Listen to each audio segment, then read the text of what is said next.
Jesus came to this world to deliver us from demonic oppression, demonic prowling, demonic influence. దురాత్మ శక్తుల ప్రాబల్యం నుండి మనిషిని విడుదల చేయడానికి యేసు ప్రభు ఈ లోకానికి వచ్చాడు. That's the first thing. రెండవది, యేసు క్రీస్తు ప్రభు రోగాల నుండి మనల్ని ఏం చేయడానికి వచ్చాడు? ఆయన విడుదల చేయడానికి వచ్చాడు. అన్ని రోగాలు పాపం వల్ల వస్తాయి నేను చెప్పట్లేదు, కానీ చాలా మట్టుకు రోగాలు మనిషి యొక్క పాపాన్ని బట్టే వస్తాయి.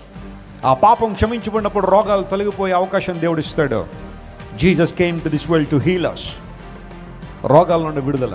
మూడవది, అనాది కాలం నుండి మనిషికి శత్రువుగా ఉన్న మరణం ఏదైతే ఉందో ఆ మరణం నుండి మనిషికి ఏమి ఇచ్చాడు? ఆయన విడుదల ఇచ్చాడు. అదని చెప్పి క్రైస్తవులు చనిపోరంటే చనిపోతాం, ఏదో ఒక రోజు ప్రతి ఒక్కరి లోకాన్ని విడిచి వెళ్ళిపోవాల్సిందే. కానీ we will be stepping in to something amazing world.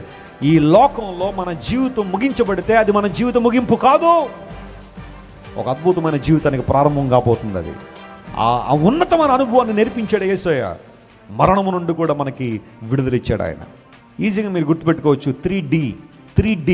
Number 1 demons, number 2 diseases, number 3 death. Jesus came to this world to deliver us from 3 Ds.